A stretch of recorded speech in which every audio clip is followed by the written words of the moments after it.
Today we're going to be working with air dry clay. Air dry clay is hardens over a couple of days once you complete the project. So you want to make sure that as soon as you start your project, you either wrap it up really tight and come back to it to finish it, or you're done. Once you leave it out to dry, it actually then becomes hard. You don't even need to put it in a kiln. So a pinch pot in general is going to be a round form. So right now,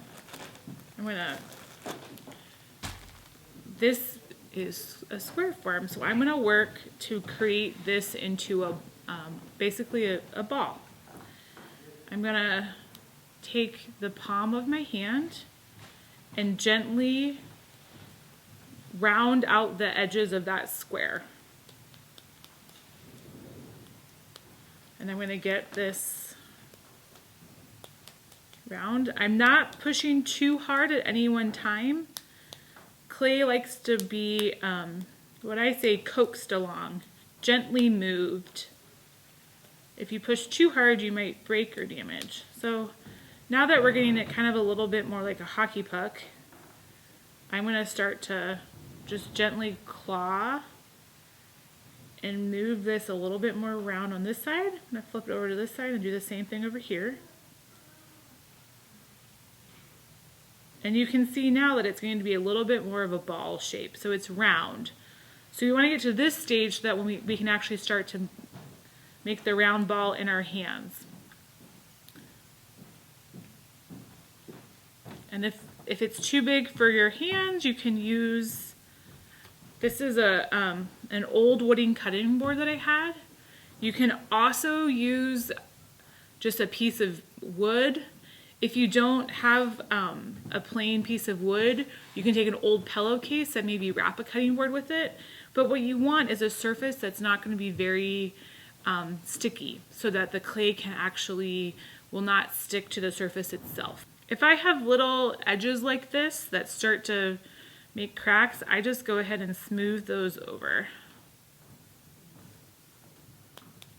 I'm trying to get the most even ball I can. It doesn't need to be perfect. This is something that's being handmade. And if you have smaller hands, start with less clay. But try and get something that you can comfortably fit in your hand like this. Right now, I am using this hand as my stabilizer, and I'm using this other hand to kind of push the ball of clay into to help form. You can do the same technique on a flat workspace and just roll around. It is important to remember that you don't want to overwork any clay that you have or Play-Doh. Your hands will take the moisture out of the clay, and it will become more difficult to work with the longer that you handle it. So just be mindful and deliberate in the way that you build. So I have a round ball of clay. Now what I'm going to do is I'm going to start to make a pinch pot itself, and I'm going to do that over the course of several different movements and actions. Once again, everything I'm doing, think about, I'm doing one action maybe 3 times as a way to sort of gently move the clay into space. So the first thing that I do is I start by making a little belly button on my ball of clay. This should be in the middle of your ball of clay. If you're over to one side too much, you'll start to get an uneven thickness of your pinch pot when you start to open it up. So make sure that that belly button is right in the middle. Now, I'm going to take my thumb and I'm going to start in a claw motion. So the thumb is going to go into the belly button, and then I'm going to gently, with my other 4 fingers, start to pinch and claw. And I'm going to move in a circular motion around, and I'm constantly moving. So I'm applying a little bit of pressure downwards on my thumb, and I'm also using that thumb to support these fingers as I start to move through those. And as you see, I'm not all the way down to the middle yet. I'm not all the way out. I'm just starting. This is a slow technique. It's the oldest way of building and forming pots, but it's not very quick, and that's okay. So I'm starting to go down a little. As I go down, I'm also moving around. I gently turn the clay. I'm gently pinching. I'm turning, and I'm keeping a very even pressure. If you look, you can see the walls are still relatively the same thickness. I don't want one side to be very thin or one side to be very thick. I'm trying to maintain even pressure. As I turn, I'm starting to come to the bottom of my pot. So I'm at a depth in which I'm comfortable now. I'm using my hand, the palm of my hand, as my support for the bottom. And I'm starting to keep turning.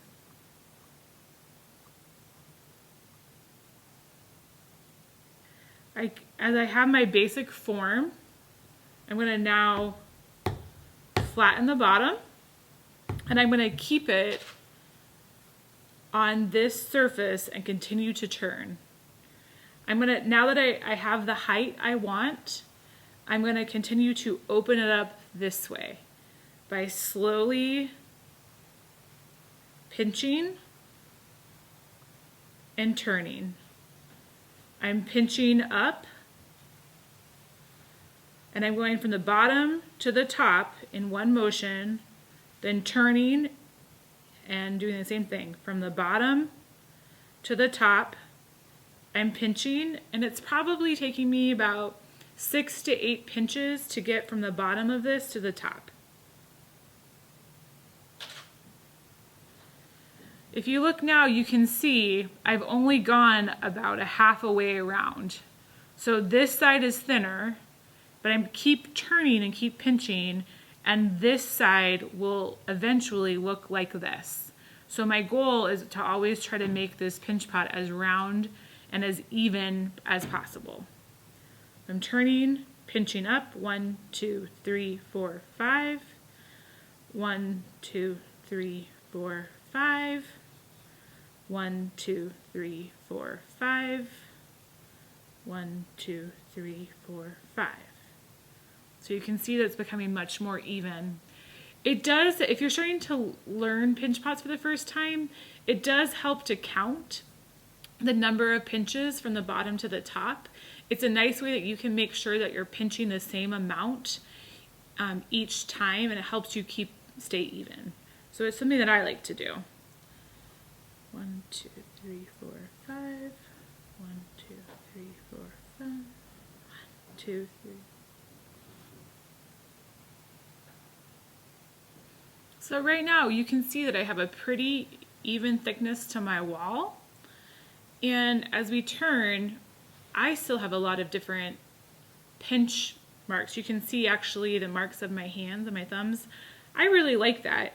But if you want, you could start to smooth that surface by, once again, you want to support the clay. So you support from the inside, and you start to just, with your finger, just smooth it out. Let me get rid of those.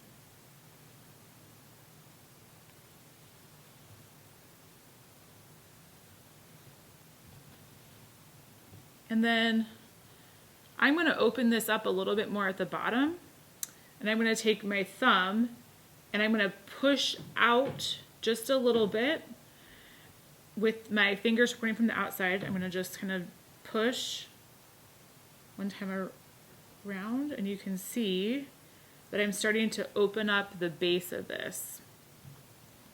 Whatever technique I do, I want to make sure that I do it in a full rotation of the pot in order to keep it even.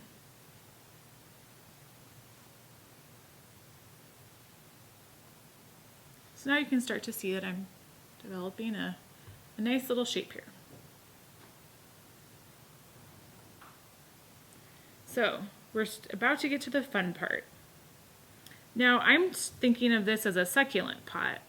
So what I want to make sure that I do is I want to make sure that I have a little hole in the bottom for drainage. I'm going to take one of my favorite tools, which is a shish kebab skewer. It's a very simple, you could use a toothpick if you had one, a chopstick, really anything that you have around the house. And you just go ahead and you find the hole, poke the hole in there, and make sure that you don't poke yourself, your fingers, but just gently put that through.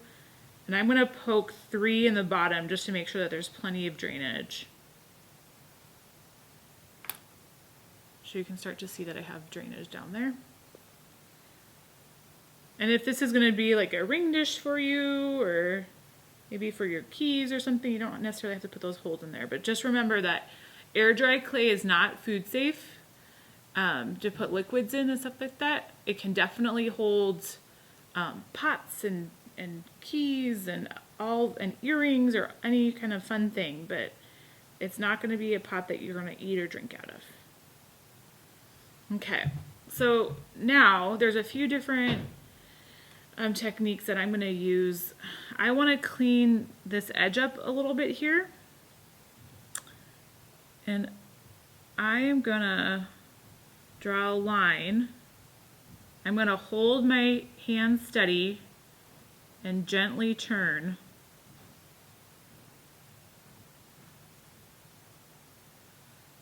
This gives me my sketch on the pot, the line, before I cut it. I want to have a nice even rim. It's how I like to make my pots, and not everyone has to do it that way. But I think that that looks good to me, so I'm going to go ahead and make that cut. You could take the sharp skewer, or you can take, if you have a butter knife, that would work just as fine too. I'm going to go ahead and make the cut. When I make this cut, I'm making 3 passes.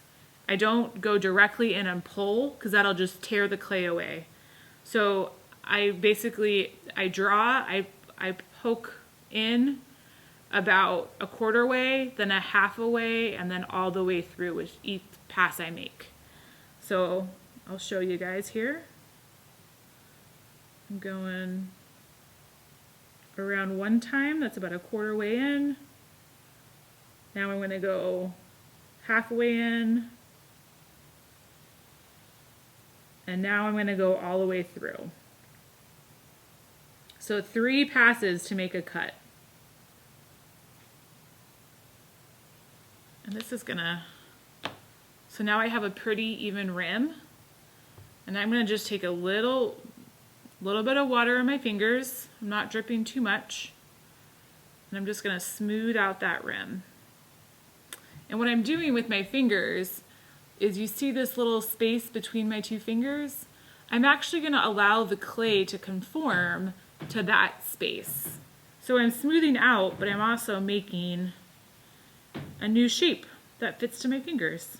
So for everyone, this could be a little different. So now that we have a nice edge to this guy, I'm going to go ahead and make some different texture decorations to this. So I found a couple of things in the kitchen, in the house. This is a comb. This is a potato peeler. This is just a good old-fashioned fork. I had a few other, this is a scrubber of mine that has a really cool texture to it. All of these things right now, the clay is very soft, so it will take these impressions. So you can start to make a pattern out of these impressions.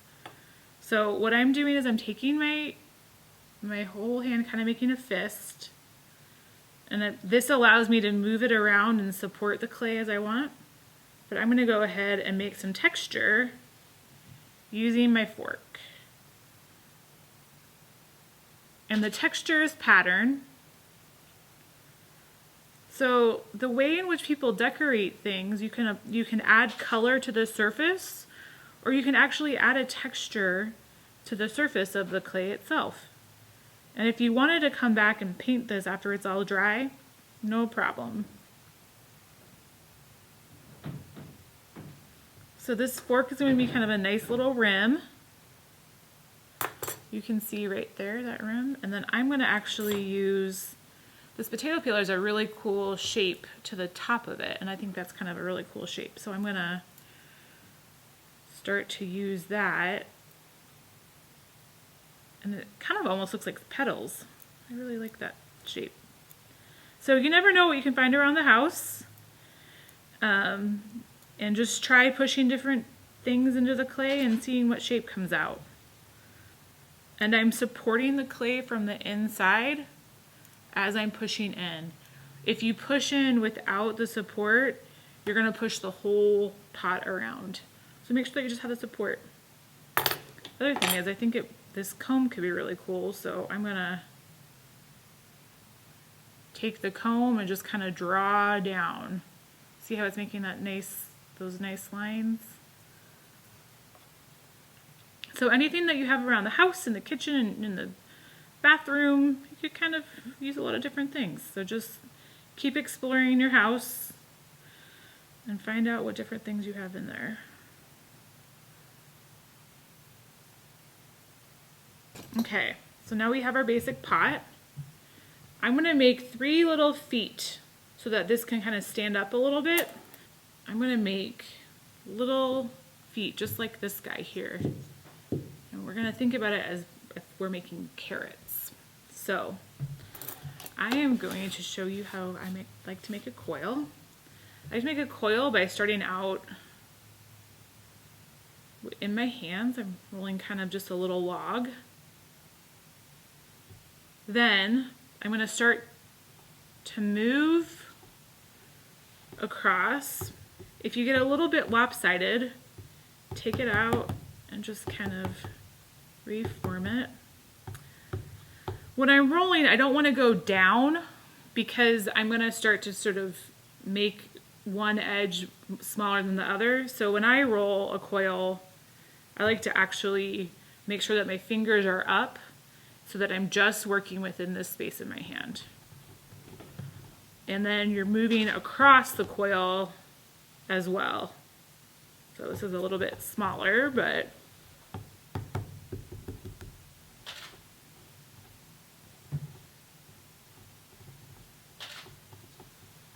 you want to make sure that you're doing the length of the coil. Not if you're only in this area, then you're going to have smaller sections. If you only work in the middle, then that's going to become smaller. So in order to make an even coil, you want to make sure that you're working across the whole coil and that you're keeping, I really like to keep my fingers up with a light touch. Okay, so now I have a little coil. I'm going to cut I'm going to cut 3 even logs because I'm going to make a little tripod. Okay, so now I have 3 even logs. I'm going to go back and just make sure that I smooth out those edges.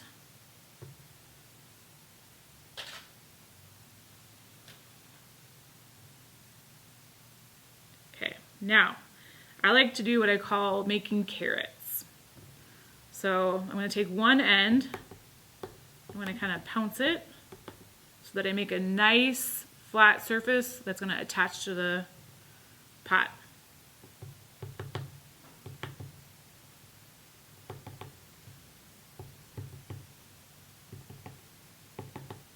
Okay, now this edge is going to be what's going to actually attach to the pot, but I want to make my feet a little bit smaller and lighter. You could just cut off at this point and just make little balls attached to the foot, but I like this other area. I'm going to make sure that this edge stays nice and full, and I'm going to narrow out this edge. I'm going to take just these 2 fingers and gently push on this side. My other finger is going to sort of just hold this in place, which is going to make a carrot. So it's starting to to come down to a point.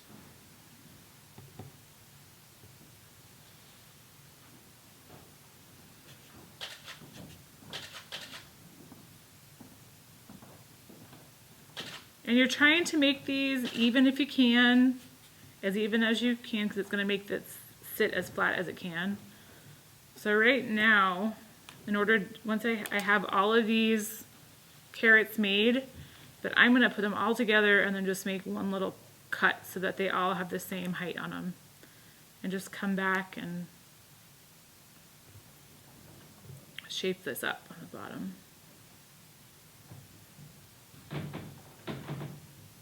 Okay.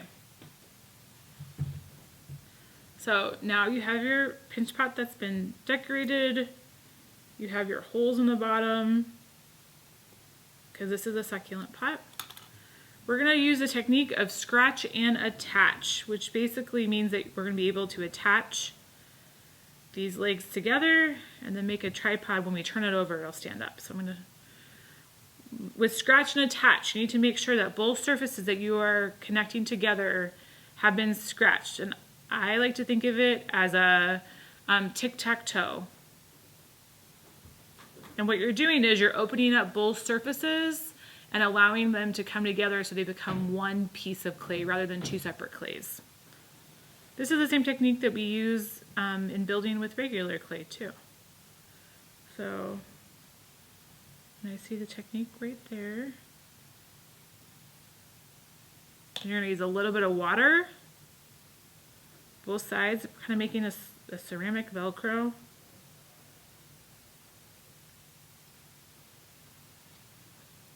And these legs are a little bit long, but that's okay.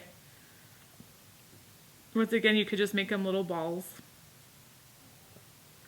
I'm going to turn. I'm going to do the same thing over here. And what I am going to do is I'm going to draw a little circle around that connection point so I know how large that scratch area needs to be. So scratch.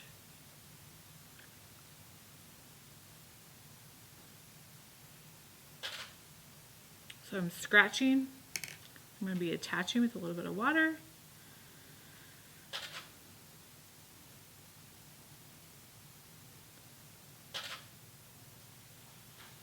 These are really long feet. Okay, so once again, I'm doing a tripod.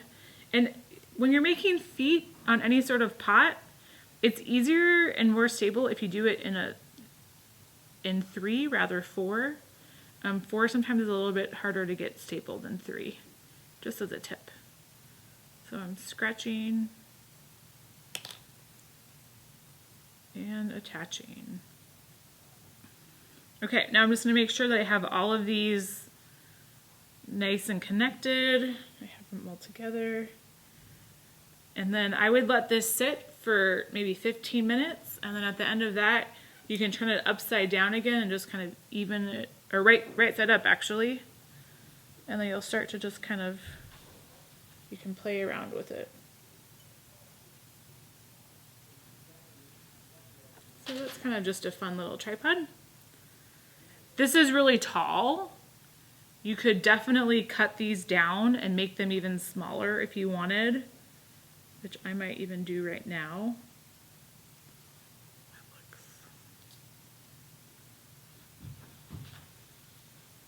Well, I'm going to go ahead and actually just cut these down, because I think it's a little on the tall side. And the fun thing about clay is that you can keep working with it as long as it's still wet. So if you don't like something, just change it up. See what you think. Okay, that's a little better to me. I like that shape a little bit more.